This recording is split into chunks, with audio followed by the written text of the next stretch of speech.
लक्ष्मी, तू ही दुर्गा, तू ही लक्ष्मी, तू ही सरस्वती, माता गायत्री, देवी गायत्री, माता गायत्री, देवी गायत्री, आज माता गायत्री, देवी गायत्री, माता गायत्री, देवी गायत्री।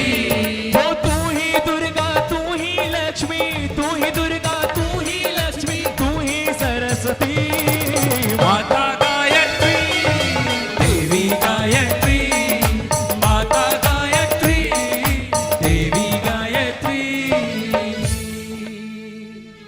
माँ गायत्री नित्य ही भक्तों का कल्याण किया करती, उन्हें बाबा जी के पथ पर चलना सिखाया करती।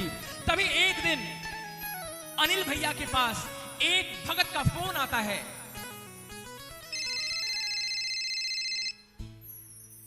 कौन है? जय बाबा जी की। कहिए क्या बात है? अच्छा ठहरिए, मैं आपकी बात माता से कराता हूं। मां, कोई एक भगत है जो आपसे बात करना चाहते हैं। देखिए क्या कहना चाहते हैं। नहीं भगत, जय बाबा जी की। जय बाबा जी की। प्रणाम माँ। माँ, बड़ी मुश्किल आ गई है।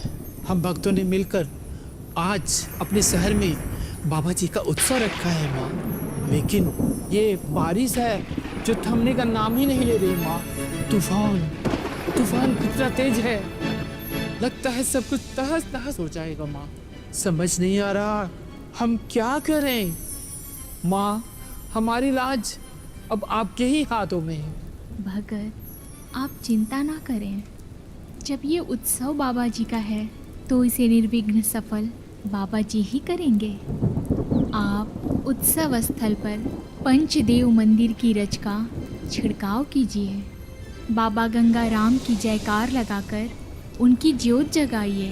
बाबा जी की ज्योत के प्रकाश से अंधकार का ये तूफान स्वयं ही हट जाएगा। जब बाबा जी के भजन शुरू होंगे तब ये बारिश खुद ही रुक जाएगी। बारिश का रुकना तो असंभव जान पड़ता है। असंभव को संभव करना ही तो बाबा जी का काम है। आप बाबा गंगाराम पर विश्वास रखिए, सब मंगल ही होगा। जय बाबा जी की। ठीक है माँ, जैसी आपकी आज्ञा। जय बाबा जी की। माता गायत्री ने मंदिर की रज की महिमा बताई, परंतु बारिश थमने का नाम नहीं ले रही। इधर भक्तों ने जोत जलाया, बाबा की जयकार लगाई। तूफान प्रचंड होता रहा और बढ़ता रहा, परंतु हे बाबा गंगाराम, आपके रहते आपकी यह तेजोमय ज्योत इस तूफान से कभी हार नहीं सकती।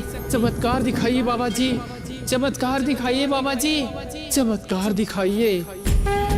बाबा जी ने चमत्कार दिखाया और आंधी तूफान पल भर में दूर हो गया। बाबा गंगाराम की, बाबा गंगाराम, विष्णु अवतारी की भक्त शिरोमणि की जय, माँ गायत्री की जय। माँ गायत्री, आपने असंभव को भी संभव कर दिखाया। आपकी जय हो माँ, आपकी जय हो, आपकी जय हो। बाबा गंगाराम की। तभी माँ गायत्री के पास एक दंपत्ति जिसकी संतान नहीं थी, लेकिन माँ की कृपा से उनके घर में किलकारी गूंजी। माँ के आगे जयकार लगाते हुए आते हैं। बाबा गंगाराम की जय, भक्त शिरोमणि की जय। जय हो माँ गायत्री। माँ, आपकी कहीं हर एक बात सच हो गई। बाबा गंगाराम ने हमारी पुकार सुन ली माँ। हमारी सूनी गोद आपके आशीर्वाद से भर गई माँ। जहां देश विदेश के डॉक्टर ने कह दिया कि आपके आंगन में किसी बालक की किलकारी कभी नहीं गूंजेगी, लेकिन वही आपके आशीर्वाद ने असंभव को भी संभव बना दिया माँ। आपकी कृपा से हमारे घर में पुत्र रत्न की प्राप्ति हुई है माँ। अब हम भी माता पिता बन गए। ये सब आपकी कृपा है माँ, ये सब आपकी ही कृपा है।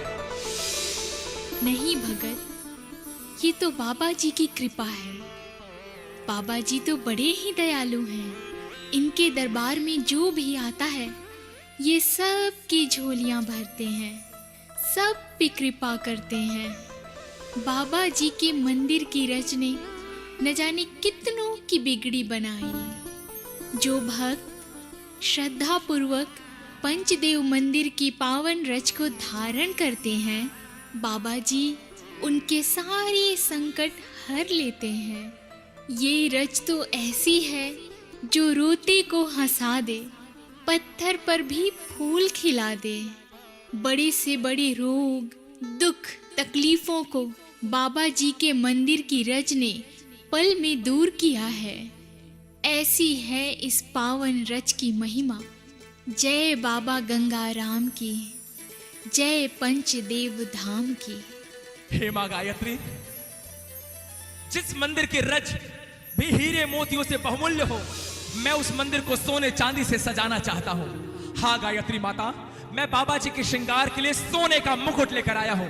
हीरे मोती से जड़ा हुआ यह बेशकीमती स्वर्ण मुकुट मैं बाबा जी को भेंट करना चाहता हूं। मां, इसे स्वीकार कीजिए। तभी अनिल भैया ने उस भगत को समझाया और कहा, भगत, ये तो आपकी श्रद्धा है, भक्ति है, परंतु पंचदेव मंदिर में सोने और चांदी की क्या आवश्यकता?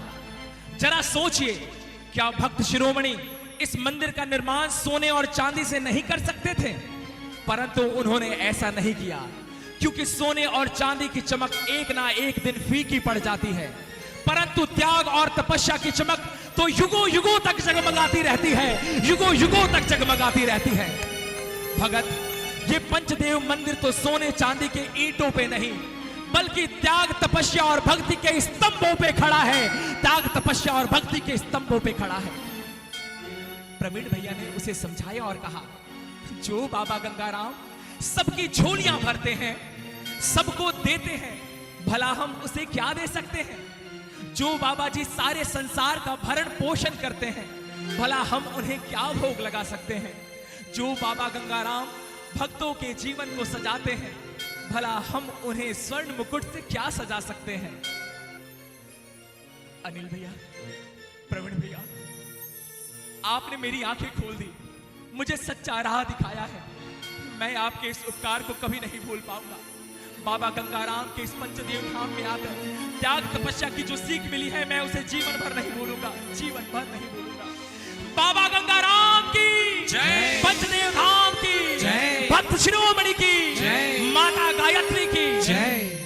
परंतु एक दिन ऐसा भी आया जब मां गायत्री ने भक्तों से पूछा, दसवीं कब है? भगत, अगर तुम बाबा जी के चरणों में कुछ भेंट करना ही चाहते हो, तो अपनी भक्ति भावना भेंट करो, अपनी सच्ची श्रद्धा भेंट करो। यही है बाबा गंगाराम की सच्ची सेवा। मां गायत्री के चरणों में सारे भगत विराजमान हुए।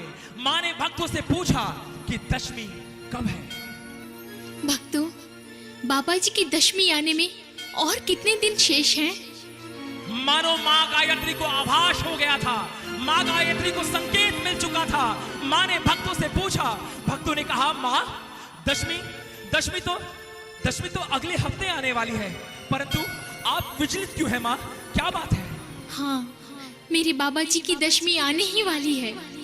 ये गायत्री अपने बाबा जी से मिलने वाली है। मेरे बाबा जी को दशमी बहुत ही प्रिय है। इसी दशमी तिथि को बाबा गंगाराम धरती पर आए थे और इसी दशमी तिथि को ये गायत्री अपने बाबा जी के श्री धाम जाएगी। इस दशमी को भक्त और भगवान के बीच की दूरी मिट जाएगी। इस दशमी को ये गायत्री अपने बाबा जी के चरणों में सदा सदा के लिए विलीन हो जाएगी। हे बाबा गंगाराम, मुझे अपनी शरण में ले लो, मुझे अपनी शरण में ले लो। इस गायत्री को अपने चरणों में स्थान दो बाबा जी, इस गायत्री को अपने चरणों में स्थान दो। स्वयं गंगाराम देवी गायत्री को ले जाने हेतु प्रकट हुए। देवी गायत्री, अब भक्त और भगवान के मिलने का समय आ चुका है। हे देवी गायत्री, वैकुंठ आपकी प्रतीक्षा कर रहा है। जिसने संकटों में मुझे नहीं छोड़ा, भला उसे मैं कैसे छोड़ सकता हूं? इसलिए मैं स्वयं आपको लेने आया हूं।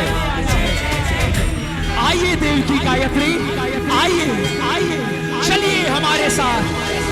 आइए देवी गायत्री, आइए, चलिए देवी गायत्री, चलिए। बैकुंठ आपकी प्रतीक्षा कर रहा है।